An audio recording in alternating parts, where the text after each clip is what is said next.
Hey everyone, it's Cyrano, and today I'm going to do my review on Mass Effect 2. Now, Mass Effect 2 continues on after Mass Effect 1, and it tries to maintain your story choices. And there's a lot of games with sequels, and they don't really keep your personal choices in the first game continuing on into the second game. So Mass Effect 2 is a good experiment to see if they can pull off such a system.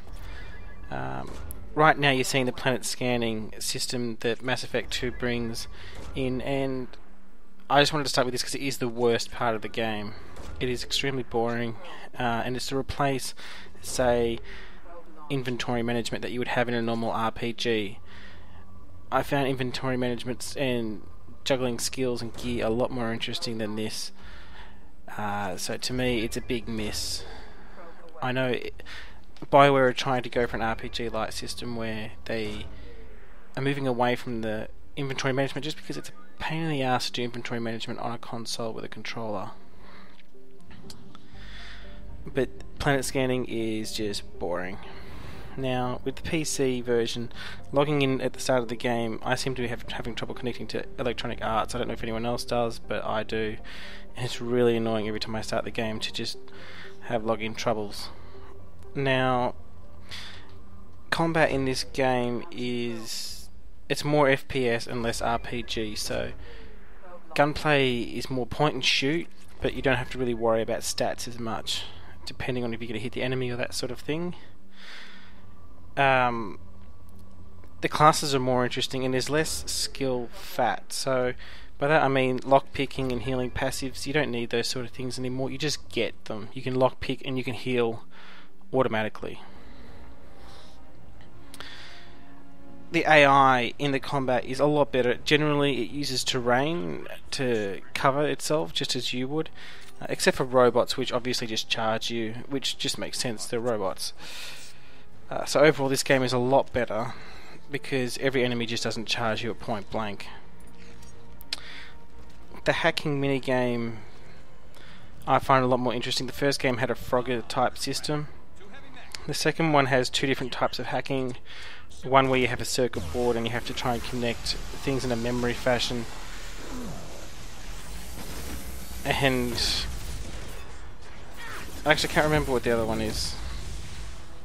But both of them I found to be just fine.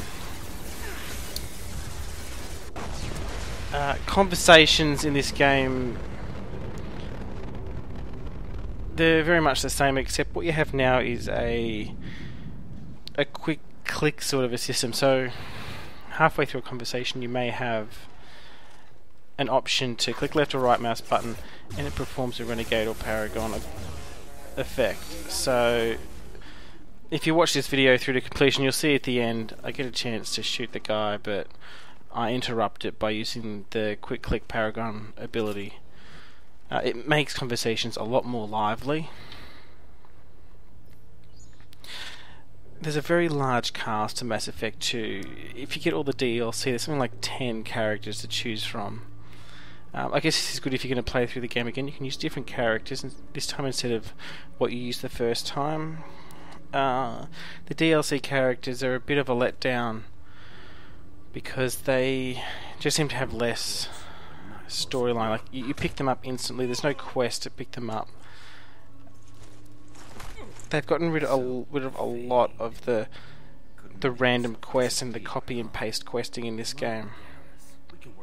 So all your side quests are based on your characters that follow you around in the game, which makes sense, but it also leaves not much there.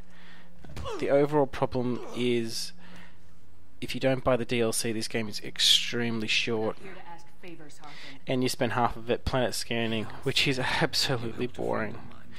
The game sells for pretty cheap these days, but the DLC is still pretty pricey, so by the time you've gotten all the DLC, you've almost paid for a full price game. And Mass Effect 3 is out these days, so I don't think the game with all the DLC should still cost as much as a full game, especially since the game is so pitifully short without the DLC. overall, I have to say the game does continue on with most of your choices pretty well, but it doesn't really change the main storyline, and that is the big problem with this game. Is little itty bitty things change depending on your actions, but does the main storyline ever change in big directions? No, it doesn't. I'll have to give this game an 8 out of 10. While it improves in some areas like combat, things like planet scanning are absolutely shocking, and the game is just way too small. I'm sending an agent. Where do you want to meet? Overall, though, I did have a very good experience with the game, Don't worry. I got it covered. and I did end up playing through it twice. This is Cyrano, and thanks for listening. It's all good. He wants to meet you in front of Orbital Lounge, middle of the day. So, if our business is done, I'll be going. I don't think so. You're a criminal now, Harkin. So, what? You're just gonna kill me? That's not your style, Garrus. Kill you? No. But I don't mind slowing you down a little. You don't need to shoot him. He won't be able to hide from C-Sec now. I guess it's your lucky day. Yeah, I hope we could do this again real soon. I didn't shoot him. Come on, let's move. Sidonis better be there, or I'm coming back to finish the job.